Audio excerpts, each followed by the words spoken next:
Good morning everyone. आप सबका SGM learning में स्वागत है। आज के टॉपिक है फिशबोन डायग्राम। इसे हम फिशबोन एनालिसिस भी बोलते हैं, इसी का वह डायग्राम के नाम से भी जाना जाता है।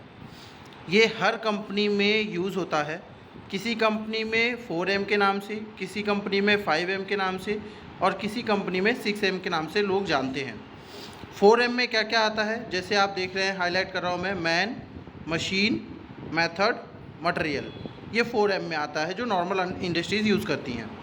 अगर हम 5th M कहीं कहीं पे यूज़ करते हैं जो ऑर्गेनाइजेशन, वो मदर नेचर या एनवायरनमेंट को यूज़ करते हैं। और जो कंपनियां 6M यूज़ करती हैं वहाँ पे मेजरमेंट एड ऑन हो जाता है। जिन कंपनियों में 5M यूज़ होता है वो मेजरमेंट हमारा मशीन में कवर हो जाता है। ठीक है, तो ये होते हैं 6M। इसे हम कब करते हैं और इससे हमें क्या मिलता है? तो हम फिशबोन एनालिसिस यूज़ करते हैं to get the possible causes. जैसे मैं यहाँ हाईलाइट कर रहा हूँ, पॉसिबल कॉसेज।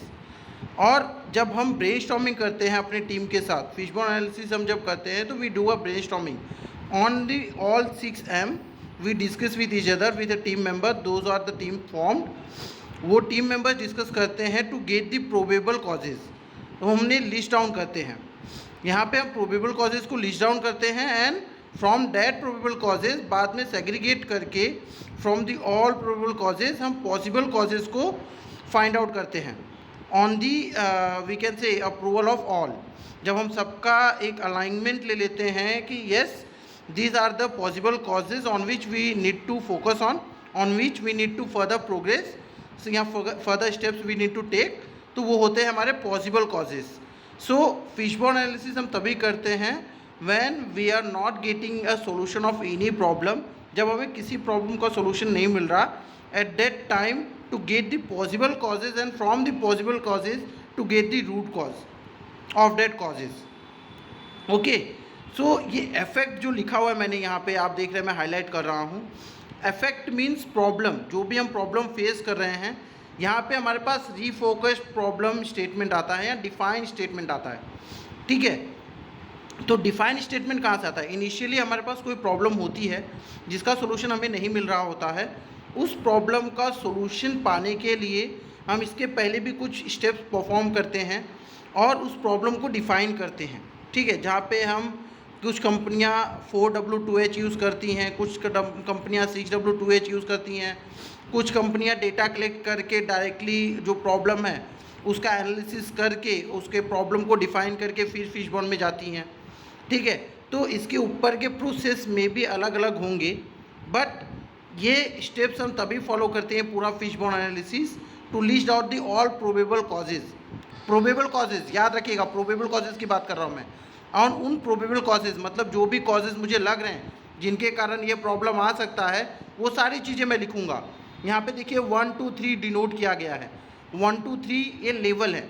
जैसे फॉर एग्जांपल मटेरियल में मुझे कोई प्रॉब्लम लग रहा, उसमें भी उसका सेकेंड लेवल ये हो सकता है और थर्ड लेवल उसके आगे एक और ट्री निकलेगा और बेंच निकलेगा, मार्क निकलेगा, उसके अंदर ट्री मार्किंग में थर्ड लेवल आएगा। तो हो सकता है कि मटेरियल के अंदर भी डीप डाइव हो, वैसे ही मदर नेचर में, वैसे ही मेजरमेंट में और वैसे ही ऑल 6M में हम करते हैं। फॉर एग्जाम्पल मैन में मिला मुझे कि there is a problem of training, so why training was not done, फिर उसका भी कुछ प्रोबेबल कॉजेज़ होगा। या फिर मशीन में कोई प्रॉब्लम है तो उसका फर्स्ट लेवल निकला मशीन का, फिर उसका सेकेंड लेवल हो सकता है कि वो कॉज भी किसी और कॉज के कारण हो रहा, तो वो सेकेंड लेवल हो गया। फिर वो कॉज भी किसी थर्ड लेवल के कारण हो रहा, तो वो भी सारा लिस्ट आउट हो जाएगा।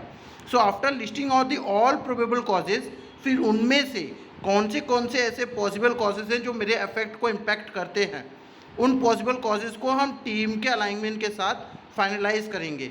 फॉर एग्जांपल मैंने टोटल 40 कॉजेज़ यहाँ पे लिस्ट आउट किए, तो आउट ऑफ 40 हमारी टीम अलाइन हुई कि 10, 8, 7 या कोई भी नंबर जिस पे ऑल टीम्स आर अलाइन कि हाँ उसी के कारण ये प्रॉब्लम आ रहा। फिर उन कॉजेज़ को हम चेक करेंगे बाय डूइंग ए गेम्बा और बाय यूजिंग अनदर टूल्स, और देखेंगे कि उनका डायरेक्ट इम्पैक्ट है या उनका इनडायरेक्ट इम्पैक्ट है या उनका रिलेशन ही नहीं है। जो हमने पॉसिबल कॉजेज़ लिस्ट आउट किए, हो सकता है किसी पॉसिबल कॉजेज़ का कोई रिलेशन ही ना हो इफेक्ट से, बट किसी का इनडायरेक्ट इम्पैक्ट हो, मतलब वो कहीं ना कहीं कॉन्ट्रीब्यूटर है टू हैपन दिस इफेक्ट, और कोई डायरेक्टली इम्पैक्ट कर रहे हो मेरे ये इफेक्ट को। ठीक है, मीन्स प्रॉब्लम को, affect in the sense problem को।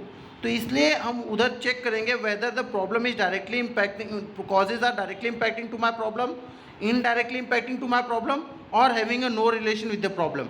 अगर नो रिलेशन है तो हम इसे जाने देंगे, लेकिन अगर इनडायरेक्ट और डायरेक्ट है तो we will focus on the further steps. जो डायरेक्ट वाले पे हम पहले फोकस करेंगे, और parallelly we will also work on indirect possible causes, ताकि हम उसको एलिमिनेट कर सके to retain our basic condition of machine, और to retain our solution, to get the solutions, and to retain our basic normal conditions of machine, या basic conditions जो भी हमारी किसी भी चीज़ की कंडीशन है जिसमें प्रॉब्लम फेस कर रहे हैं। ठीक है, सो हमेशा ध्यान रखिए, वी डू फिशबोन एनालिसिस या इशिकावा डायग्राम या fishbone diagram to list out the probable causes and to get the possible causes. ये रूट कॉज एनालिसिस के लिए नहीं होता है, इस पॉसिबल कॉज से हमें फिर रूट कॉज मिलता है। ठीक है, फिर इसके आगे की भी फर्दर स्टेप्स हैं जो हम वन बाय वन जाएंगे, और हमें पता चलेगा कि हाँ finally what is our root cause. ठीक है, तो रूट कॉज पे वर्क करने से क्या बेनिफिट होता है, when we work on root causes, तो हमारे प्रॉब्लम हमेशा के लिए एलिमिनेट हो जाता है, हमारा इफेक्ट हमेशा के लिए एलिमिनेट हो जाता है। अगर हम ऊपर से सोल्यूशन ढूंढेंगे, फॉर एग्जांपल हमने एक बार सॉल्व किया, वाई वाई एनालिसिस किया, हमें सोल्यूशन नहीं मिला, फिर से हमने वाई वाई एनालिसिस किया, दूसरा सोल्यूशन इंप्लीमेंट किया, तो हम trial and error practice multiple time करेंगे, फिर भी हमें सोल्यूशन नहीं मिलेगा। So for getting a right solution on a right time, first time, we need to do this analysis and further few more steps to accomplish our target, to achieve our result. है ना, जो chronic problems है, जो repetitive problems हैं, मैं उनके लिए बात कर रहा हूँ। स्पोरेडिक के लिए तो हम बेसिक प्रॉब्लम टूल से भी एलिमिनेट कर लेते हैं, जैसे हम वाई वाई एनालिसिस कर लेते हैं, या फिर कुछ प्रॉब्लम्स के हमें सॉल्यूशंस पता होता है तो हम डायरेक्टली उसके काउंटर मेजर एक्शन में ले लेते हैं। ठीक है, सो आज के टॉपिक में इतना ही, दैट्स ऑल। अगर कोई क्वेरी या कुछ क्वेश्चन है तो you can ask in the comment box. Thanks, keep watching, keep learning, thanks for watching SBM learning.